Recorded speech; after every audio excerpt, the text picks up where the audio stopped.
गुरुजी को मेरा आपके चरणों में मेरा प्रणाम गुरुजी। खुश रहिए। गुरुजी, मेरा सवाल ये है कि मैं हरि परमात्मा का सुबह शाम जप करता रहता हूँ।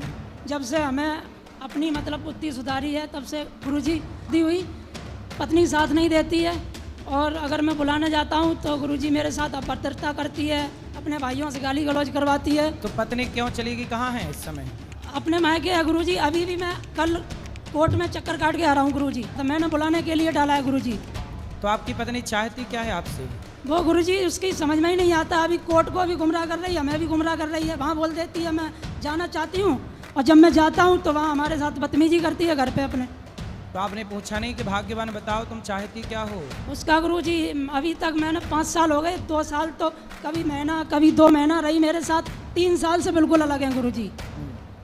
बच्चे हैं? गुरुजी एक बच्चा हुआ था और उसको कुछ दिक्कत थी, 7 महीने की डिलीवरी हुई थी गुरुजी। तो मैं देखने गया, मैं गुड़गांव रहता हूँ गुरुजी, काम करता हूँ गुड़गांव। तो वहाँ से मैं गया गुड़गांव तो मुझे देखने भी नहीं दिया जब एक्सपायर हो गया। कहाँ था बच्चा? आपकी पत्नी कहाँ रहती है, मायका कहाँ है? ये मैनपुरी गुरुजी। मैनपुरी। और आप कहाँ से हो? मैं भी मैनपुरी से ही हूँ गुरुजी। एक किलोमीटर का फैसला है गुरुजी, लेकिन मैं काम गुड़गांव करता हूँ। क्या करते हो? गुड़गांव डिलीवरी का काम करता हूँ गुरुजी। तो बच्चे को आप देख नहीं पाए? नहीं गुरुजी, और मैं उस सबको बुला दिया गुरुजी। उसने मेरे साथ अभद्रता करवाई, गाली गलौज करवाई, बच्चे को नहीं देखने दिया। मुझे धोखे से बुला के मेरे से एक वो बाइक थी जो दी थी वो भी ले ली, अंगूठी भी उतार ली। मैं इन सब चीज़ों को गुरुजी बुला के फिर भी कई बार बुलाने गया हूँ गुरुजी। तो उससे आपने फाइनली ये नहीं पूछा कि तुम चाहती क्या हो, मेरे संग रहना है कि किसी और के साथ रहना है? गुरुजी उसका हमारे हिसाब से वो पैसा मांग रही है, कह रही है मुझे 5 लाख रुपए दे दो। काय के लिए? जो खर्चा हुआ है। काय बात का खर्चा? शादी में गुरुजी, जबकि मेरा जेवरात भी ले गई सारा, और जो बाइक दी थी वो भी ले गई। शादी लगभग 2 लाख के आसपास की थी गुरुजी। और 5 मांग रही है ब्याज सहित? जी गुरुजी। गुरुजी मैं बहुत दुखी हूँ। 5 लाख लेके वो कहाँ जाएगी? पता नहीं गुरुजी। तो उसके पिता को आपने नहीं बात की कि भाई अपनी बेटी को समझाओ? गुरुजी सबसे कमी यही है कि पिता की घर में नहीं चलती, माँ की चलती है, उसकी चलती है। अच्छा जी गुरुजी। मतलब आपकी सास की चलती है? जी जी। तो सास से आप मिलो ना एक बार। गुरुजी वो हमारी सुनती नहीं है। मैंने कभी कभार घर में छोटी मोटी बात हुई है, मैंने उनको फ़ोन करके बताया है सास को। जी, तो उन्होंने मेरी बात नहीं मानी, अपनी लड़की की सारी बात मानी। मैंने कुछ भी नहीं कहा। गुरुजी मैं 5 साल से बहुत दुखी हूँ, मेरा मार्गदर्शन करें। और भाई आपकी सास देखो, वो माँ जो आपकी सास है वो पता नहीं क्यों अपनी बेटी का घर बर्बाद करने में लगी है। और गुरुजी कल भी मेरी कोर्ट में बात हुई मीडिएशन में, तो मीडिएशन लेडीज़ थी, उन्होंने उससे पहले बात की, तो उन्होंने बाद में मुझे बुलाया, तो थोड़ा बहुत इशारा यही था कि आप उसका हिसाब किताब कर दो। कौन, जज बोली? जी जी। तो मतलब वो तैयार नहीं है आपके साथ रहने को? नहीं गुरुजी। तो कारण तो जान लो कि क्यों नहीं हो तैयार भाई, कारण तो बताओ। कारण वो साफ क्लियर बता नहीं गुरुजी।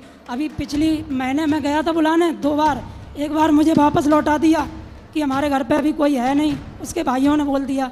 मैं तीसरे दिन गया गुरुजी। कितने भाई हैं लड़की आपकी पत्नी के? 3 भाई हैं, 3 बहनें हैं। तो उनकी बाकी बहनें वो सही है? बाकी बहनें अभी छोटी हैं ज़्यादा, कोई 10 साल की है, एक 12 साल की है, ऐसे हैं गुरुजी।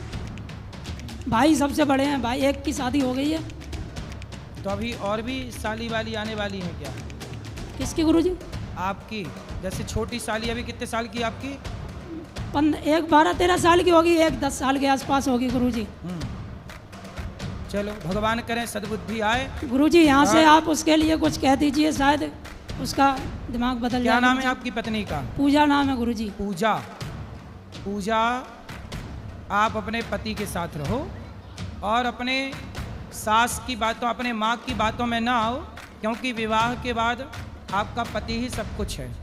क्योंकि माँ जब तक जिंदा है तो चलो माँ संभालेगी, माँ के मरने के बाद तुम्हारे भाई, तुम्हारी भौजाई तुम्हें घर पर रहने देगी, डंडा मार के भगाएगी। गुरुजी मेरे घर पे कोई नहीं, मैं अकेला हूँ अपनी माँ का, वो माँ के साथ भी नहीं रहना चाहती गुरुजी, हमें बहुत दर्द होता है गुरुजी।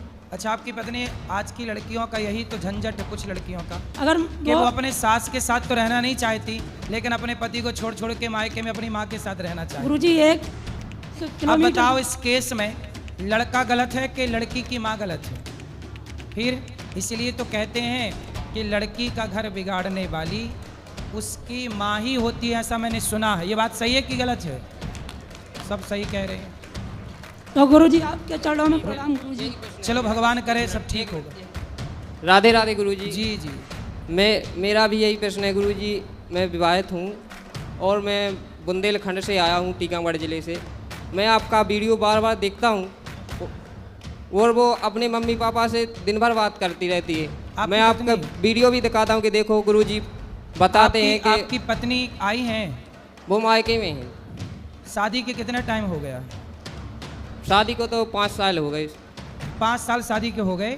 जी। और कितने समय आपके साथ रही वो तो रहती थी पर बार बार बात करती थी।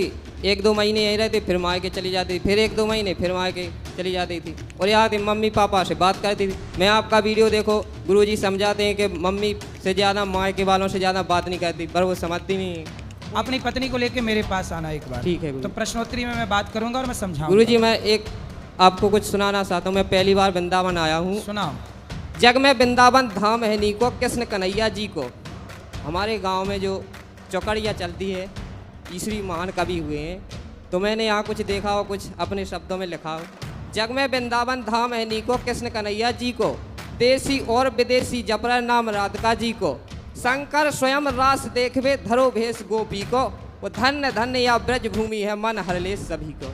धन्य धन्य या ब्रज भूमि है मन हरले सभी को। और गुरुजी एक रामायण से प्रश्न है। यही झगड़ा वाली बात हर जगह चली और रामायण में पहले से भी चली। जो सूर्पनखा थी गुरुजी, उसने दोनों को लड़वा दिया, दोनों कुलों को, राम और रावण को। पर उसका गुरुजी पता ही नहीं है कहाँ चले गए। गांव वालों से पूछते, वो पता है, बोले गुरुजी से पूछ के आओ। इसलिए मैं इधर आया गुरुजी। तो आप सूर्पनखा का पता पूछने आए हो? जी गुरुजी। कई तो यदि पता मिल गया तो जाओगे मिलने उससे? नहीं सर, वो बोल उसका पता ही नहीं है कहाँ है। सुनो, सूर्पनखा का पता है। जब रावण मरा, जी गुरुजी। लंका का सर्वनाश हुआ, तो सूर्पनखा तपस्या करने लग गई। ठीक है गुरुजी। और तपस्या करके वो भगवान ब्रह्मा जी को प्रसन्न की और कहा कि मैं राम को पाना चाहती हूँ। ठीक है तब गुरुजी। ब्रह्मा जी ने राम से कहा कि प्रभु सूर्पनखा आपको चाहती है। जी गुरुजी। तो अब बताओ मैं क्या कहूँ? ठीक। तो भगवान ने कहा कि कह दो कि मैं द्वापर में कृष्ण बनकर आऊँगा। तब वही सूर्पनखा त्रेता की द्वापर में कुब्जा बन के प्रकट हुई और भगवान ने कुब्जा को दर्शन ठीक, दे करके ठीक। उसकी कुबड़ ठीक करी, बुद्धि ठीक करी, उसका चंदन लिया और उस पर कृपा की।